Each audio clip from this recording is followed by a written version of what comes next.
మొదటి బిట్టు విద్యా మనోవిజ్ఞాన శాస్త్ర పితామహుడని ఎవరిని అంటారు? తారన్ డైక్ అండి. రెండో బిట్టు జ్ఞాన వికాస సిద్ధాంతాన్ని ప్రతిపాదించిన వారెవరు? Answer is B.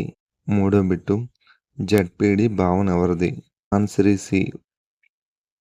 నాలుగో బిట్టు స్కాఫోల్డింగ్ అనే భావన దేనికి సంబంధించింది? Answer is B. ఐదో బిట్టు సాంప్రదాయ నిబంధన సిద్ధాంతాన్ని ప్రతిపాదించిన ఏ? ఆరో బిట్టు క్రియాత్మక నిబంధన సిద్ధాంతం ఎవరిది? సి.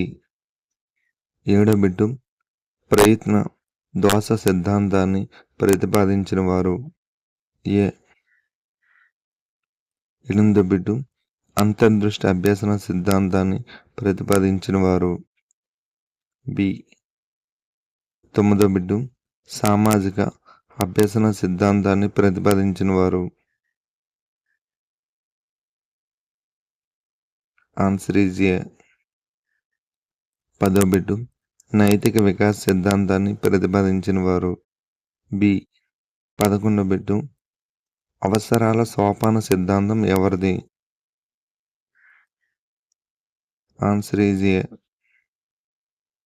12 బిట్టు ఐక్యూ సూత్రాన్ని రూపొందించిన వారు? బి.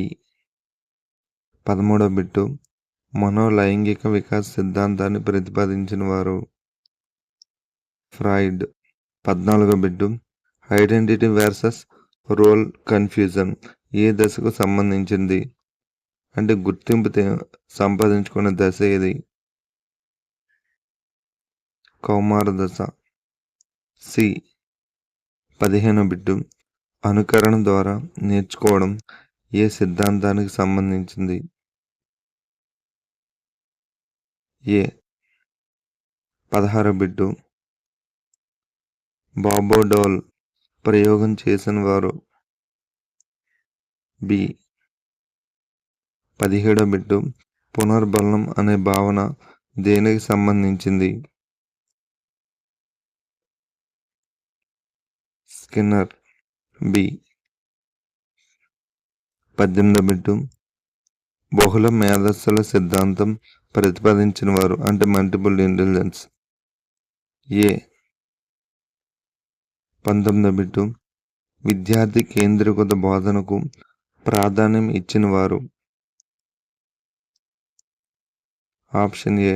20 బిట్టు మేధస్సును మొదటిసారిగా కొలిచిన వారు? బి. సో వీడియో నచ్చితే లైక్ చేయండి, షేర్ చేయండి, కామెంట్ చేయండి.